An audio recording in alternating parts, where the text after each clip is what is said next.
नमस्कार, study sir जी YouTube channel में आप सभी का स्वागत है। आज हम यहाँ पर बात करने वाले हैं सीटेट 2024 दिसंबर में जो आज आपका पेपर हुआ है, इसकी आंसर की यहाँ पर हम डिस्कस करने वाले हैं। तो मेरे पास पेपर सेट डी है, तो डी जिस भी बच्चे का डी पेपर सेट है वो यहाँ पर देख सकता है। बाकी बच्चे भी अपने क्वेश्चन यहाँ से जो है ढूंढ करके मैच कर सकते हैं। तो यहाँ पर बात करने वाले इस वीडियो में शिक्षा मनोविज्ञान, जो आपका शिक्षा शास्त्र का जो 30 क्वेश्चन जो आते हैं आपके पेपर में, उसके आंसर यहाँ पर हम लोग डिस्कस करने वाले हैं। तो ध्यान से देखिए, सबसे पहला आपका प्रश्न क्या था। सबसे पहला प्रश्न है आपका, प्रगतिशील शिक्षा के हिमायती इनमें से किस कथन से सहमत होंगे। तो इसके आंसर में आप क्या लगा दोगे, डी नंबर। ठीक है, आंसर क्या होगा, डी। बच्चे एक सामाजिक सांस्कृतिक आर्थिक संदर्भ में पैदा होते हैं और यह पृष्ठभूमि उनके विकास को प्रभावित करती है। ठीक है, आइए बात करते हैं प्रश्न नंबर 2। प्रश्न नंबर 2 हमारा ध्यान से देखिए क्या था, विकास के रिक्त स्थान आयाम के तहत। इस प्रश्न का आंसर क्या होगा, इस प्रश्न का आपका आंसर हो जाएगा पहला, मनोसामाजिक। ठीक है, आइए बात करते हैं प्रश्न नंबर 3। प्रश्न नंबर 3 को ध्यान से पढ़िए आप लोग, क्या लिखा हुआ है, व्यवहार, रुचियां, दृष्टिकोण, कौशल और व्यक्तित्व लक्षण जिन्हें एक सांस्कृतिक विशिष्ट जेंडर के लिए उपयुक्त मानती है। तो इसके आंसर की जब हम बात करेंगे तो इसका आंसर हमारा हो जाएगा जेंडर भूमिकाएं सांस्कृतिक रूप से परिभाषित। ठीक है, आइए बात करते हैं अगले प्रश्न की। अगला प्रश्न है हमारा चौथा नंबर प्रश्न। चौथा नंबर प्रश्न ध्यान से देखिए क्या कह रहा है, यहाँ पर जो दो कथन दिए गए हैं, ठीक है, कथन ए और कथन आर।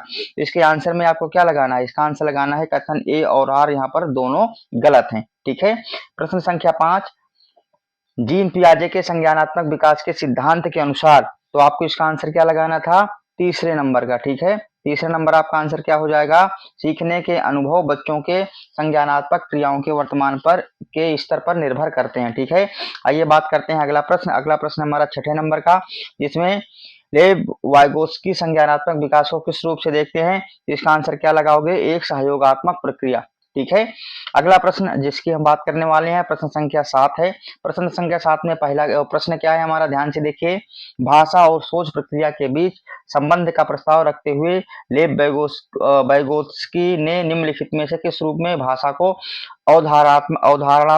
अवधारणाबद्ध किया है। ठीक है, तो इसके आंसर में क्या लगाओगे, इसका आंसर आपका हो जाएगा 2 नंबर, यानी कि भाषा एक सांस्कृतिक उपकरण है जो संज्ञान को कई तरीकों से सुगम बनाती है। ठीक है, आइए बात करते हैं अगले प्रश्न को। अगला प्रश्न हमारा क्या है, 8वें नंबर का, निम्न में से कौन सा प्रदर्शन लक्ष्य अभिविन्यास का एक उदाहरण है। तो इसका उत्तर क्या लिख दोगे, तीसरा नंबर। ठीक है, एक छात्र अच्छा ग्रेड पाने और दूसरों से बेहतर होने के लिए कड़ी परिश्रम करता है, कड़ी मेहनत करता है। ठीक है, 9वां प्रश्न आ गया, लेब वाइगोत्स्की के सिद्धांत का पालन करते हुए एक शिक्षक को, तो इसका आंसर में क्या लगाओगे, एक शिक्षक को अपने विद्यार्थियों के साथ पारस्परिक अध्यापन का पालन करना चाहिए। ठीक है, ये हो जाएगा हमारे 9वें प्रश्न का उत्तर।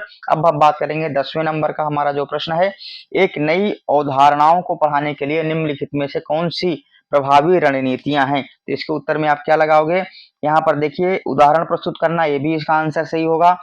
गैर उदाहरण प्रस्तुत करना, ये भी उदाहरण प्रस्तुत बिल्कुल सही आंसर है। और धारणाओं के बीच संबंधों के बीच बारे में सोच को बढ़ावा, ये भी बिल्कुल सही है। और चौथा, एक परिभाषा देना और छात्रों को इसे याद करने के लिए प्रोत्साहित करना। तो देखो, रट्टा मरवाना, याद करवाना, इस प्रकार की जो है किसी भी चीज को हम जो है सही नहीं मानेंगे। ठीक है, तो हमारा आंसर क्या हो जाएगा, पहला, दूसरा, तीसरा, जो कि हमारे चौथे ऑप्शन में है। तो हमारा चौथा ऑप्शन यहाँ पर सही हो जाएगा। ठीक है, आइए बात करते हैं 11वें प्रश्न को, निम्नलिखित में से किस विधि में शिक्षक और विद्यार्थी अपनी भूमिकाओं का विनिमय करते हैं। तो इसका उत्तर क्या लगाओगे, पहला नंबर। ठीक है, आंसर क्या हो जाएगा, पारस्परिक अध्यापन। आइए बात करते हैं अगले प्रश्न के। अगला प्रश्न यहाँ पर ध्यान से देखिए, फिजा ने विश्लेषणात्मक क्रिया की उसे विषय जेड सीखने की तुलना में, ये जो आपका 12वां नंबर प्रश्न है, इसका आंसर आपको क्या देना है, अधिसंज्ञान। क्या देना है, अधिसंज्ञान। ठीक है, अब हम यहाँ पर बात करने वाले हैं, फटाफट देखिए आंसर की हम लोग आपके सामने ला रहे हैं। यदि अभी तक आप हमारे चैनल को सब्सक्राइब नहीं किया है या हमारे चैनल पर आप नए हैं तो हमारे चैनल को सब्सक्राइब जरूर कर लीजिए। अगला हमारा प्रश्न है 13वें नंबर का, हार्वर्ड गार्डन के बहुबुद्धि सिद्धांत का प्रस्ताव क्या है। इसका आंसर लगाओगे 2 नंबर, यानी कि बुद्धि समय के साथ बदलती है। ठीक है, आइए बात करेंगे 14वें नंबर प्रश्न का। तो 14 नंबर प्रश्न देखिए क्या है, हालांकि अंतर समूह व्यक्तिगत विभिन्नताओं की संभावना मौजूद है। ये जो आपका प्रश्न है, इसका उत्तर क्या लगाओगे, इसका लगाओगे दिनचर्या या चरणों का सख्ती से पालन करते हैं। ठीक है, 15वें नंबर की बात करते हैं। इसमें दो कथन दिए गए हैं, कथन ए और कथन आर। जब दोनों को आप पढ़ोगे तो इसका आंसर निकलेगा कि कथन ए और आर जो आपके हैं ये दोनों ही क्या हैं, गलत हैं। ठीक है, अब हम बात करेंगे प्रश्न संख्या 16, जो यहाँ पर फिर से कथन दिए गए हैं।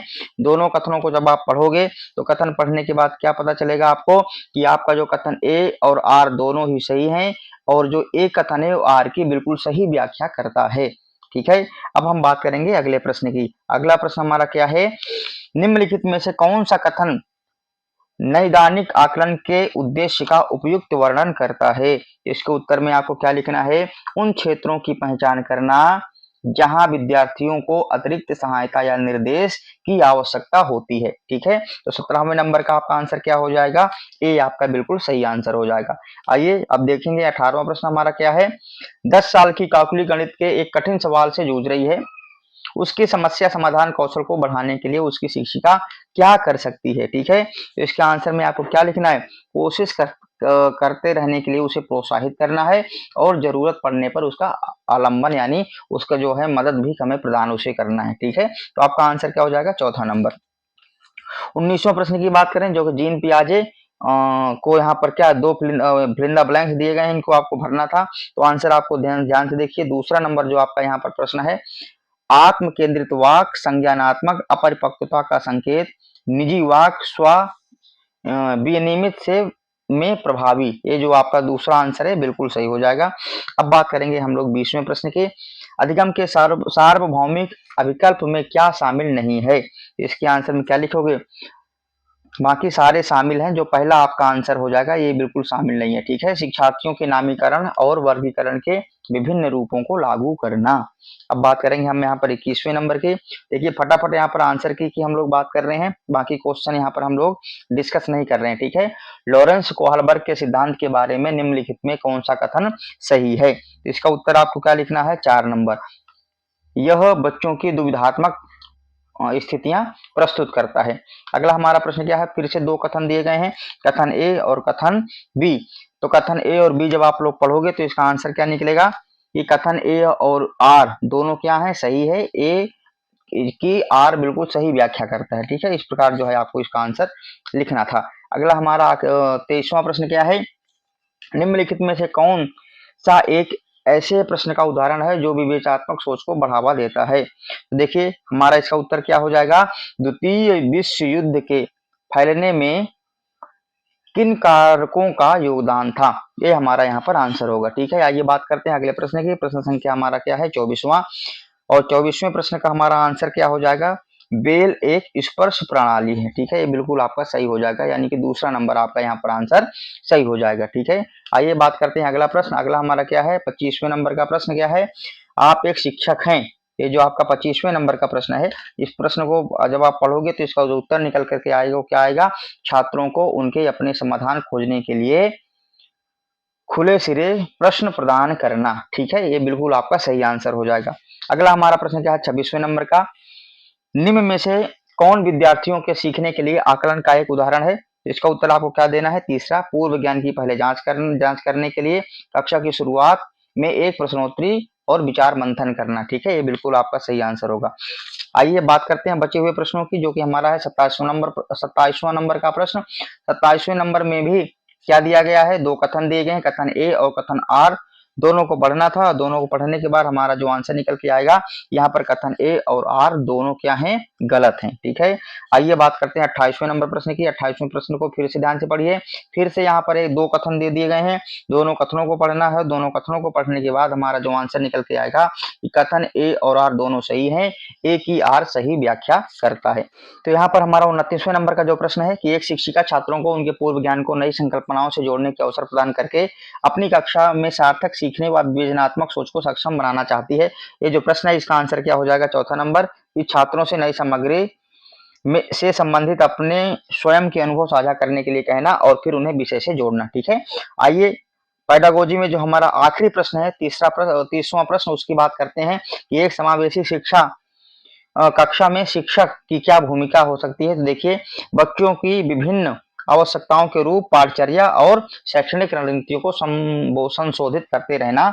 ये आपका जो है चौथा नंबर बिल्कुल सही आंसर हो जाएगा। इस प्रकार जो है पेडागोजी के 3 प्रश्नों की आंसर की यहाँ डिस्कस कर ली है। बाकी भी हिंदी, इंग्लिश, संस्कृत और जो आपका सोशल साइंस है, इन विषयों की आंसर की बहुत जल्दी हमारे चैनल में आने वाली है। तो अगर अभी तक आपने हमारे चैनल को सब्सक्राइब नहीं किया तो चैनल को सब्सक्राइब कर लीजिए। वीडियो देखने के लिए आप सबका बहुत बहुत धन्यवाद।